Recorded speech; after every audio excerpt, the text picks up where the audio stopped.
Nos valeurs ne sont pas de simples idées abstraites. Elles définissent qui nous sommes, orientent nos choix et façonnent notre vie. Mais qu'arrive-t-il quand ces valeurs sont mises à l'épreuve?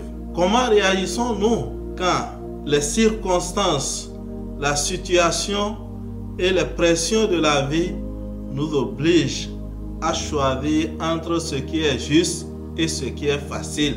L'affaire Balthazar a défrayé la chronique des réseaux sociaux ces derniers jours. Mais au-delà des faits, il faut souligner que cette affaire soulève des questions essentielles. Comme par exemple, jusqu'où sommes-nous prêts à tenir pour rester fidèles à nos principes? Que se passe-t-il quand il nous arrive de tomber sur le piège de la tentation? Alors, dans cette vidéo, je vous encourage à transformer le cas Balthazar en un miroir pour nous interroger sur nos propres valeurs, notre intégrité et notre capacité à apprendre et à grandir à travers les défis de la vie.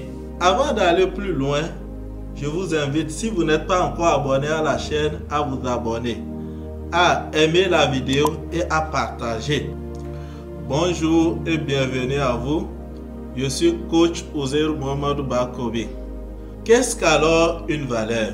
Imaginez-vous un instant en train de naviguer en pleine mer sans aucune boussole ni repère. Sauriez-vous vraiment où aller? Bien sûr que non. Eh bien, dans la vie, nos valeurs sont cette boussole-là. Elles nous permettent de garder le cap face aux incertitudes, de choisir une direction lorsque le vent souffle dans le mauvais sens. Mais au-delà de simples mots ou des concepts abstraits, les valeurs sont des principes fondamentaux qui guident nos choix et définissent notre identité. Elles influencent tout dans notre vie, la manière dont nous agissons, la manière dont nous nous définissons et la manière dont nous interagissons avec le monde autour de nous. Elle crée un pont entre ce que nous sommes et ce que nous voulons devenir. Et la question cruciale ici est de savoir si nous connaissons vraiment nos valeurs. De quelle manière nous vivons? Est-ce que nous vivons de manière spontanée ou automatique? C'est donc à ces questions que l'affaire Balthazar nous invite à réfléchir. Qu'arrive-t-il quand l'on perd de vue ses repères, que ce soit sous l'effet de la faiblesse, de la tentation ou de l'opportunisme? Il est facile de regarder une affaire comme celle-là et de juger rapidement. Mais ici, moi, je vous invite à changer de perspective. Ne regardez pas cette affaire comme un simple scandale. Voyez-la plutôt comme un miroir qui reflète notre propre identité. Pour mémoire, l'affaire Balthazar implique des choix complexes, des décisions qui ont eu des conséquences tant sur la vie d'un individu que sur l'opinion publique. Mais ce qui est intéressant ici, c'est ce qu'elle révèle sur notre identité. Comme par exemple nos failles, nos dilemmes et surtout la fragilité de nos valeurs quand elles sont soumises à l'épreuve.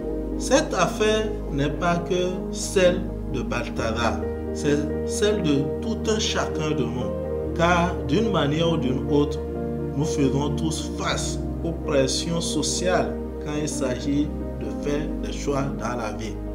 La question, ce n'est pas comment est-ce que Balthazar a pu faire ça, mais la question est de savoir comment est-ce que nous, vous, nous tous, quand on serait face à des situations similaires, comment allons-nous réagir?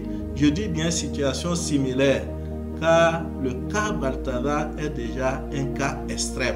Et comprendre cela, c'est déjà commencer par transformer le cas Balthazar en une opportunité d'introspection, ce qui nous renvoie directement aux leçons de vie sur nos valeurs que nous révèle l'affaire Balthazar. La première leçon que nous révèle l'affaire Balthazar est la question d'intégrité. Eh bien, l'intégrité est souvent comparée à une lumière intérieure. Elle illumine notre chemin même dans l'obscurité. Mais cette lumière peut vaciller lorsque la vie devient compliquée. L'affaire Balthazar nous rappelle que chaque décision, grande ou petite, teste cette lumière-là. Alors, lorsque nous agissons en accord avec nos valeurs, nous permettons à cette lumière d'illuminer et de nous éclairer. Mais par contre, quand on agit en désaccord avec cette lumière, on crée un fossé entre ce que nous sommes et ce que nous voulons être. Rester donc fidèle à soi-même n'est souvent pas facile, mais c'est nécessaire et indispensable. Cela signifie que nous devons faire de bons choix, même si nous sommes loin des regards des autres. Il s'agit donc de vous poser la question de savoir pour quelle valeur vous êtes prêt à vous battre, même dans les moments difficiles. Ce qui nous renvoie directement aux deuxième leçon. La deuxième leçon que nous tirons de l'affaire Balthazar, c'est la notion de responsabilité.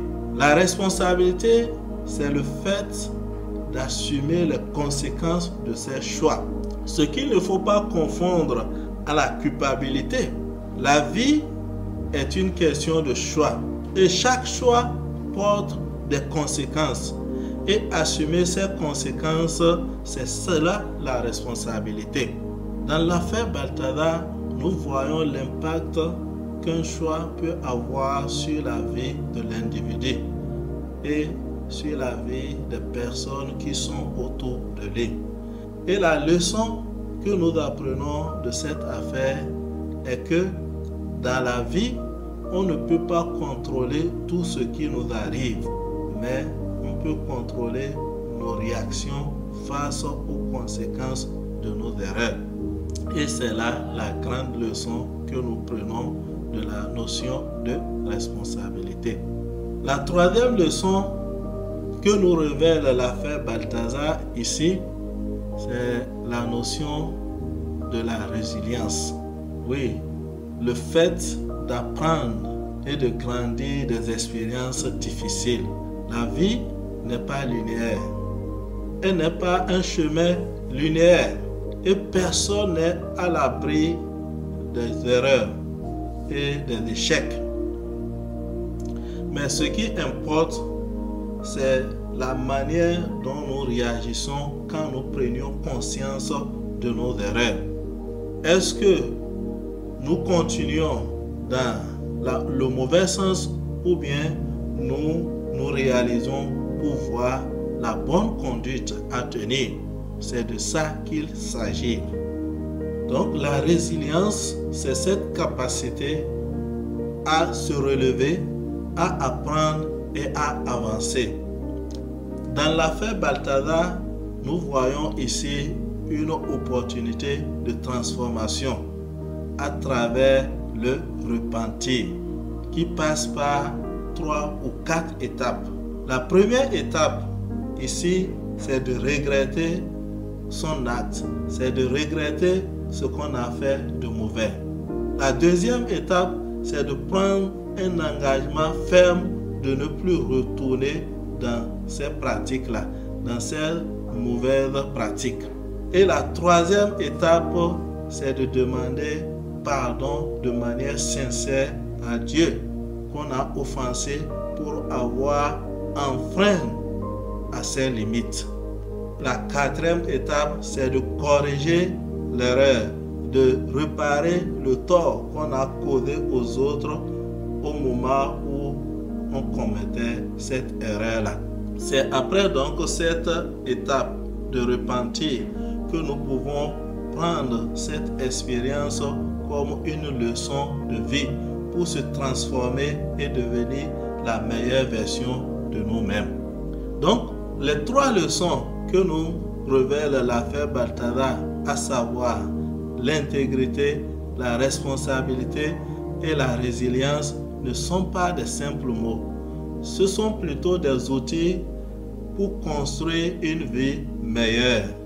Alors, prenez un instant pour réfléchir et partager avec nous dans les commentaires quelles sont vos valeurs les plus profondes et comment elles influencent votre vie de tous les jours. Merci d'avoir suivi la vidéo jusqu'à la fin. Et comme toujours, agissez car vous serez payé pour ce que vous faites et non pour ce que vous connaissez.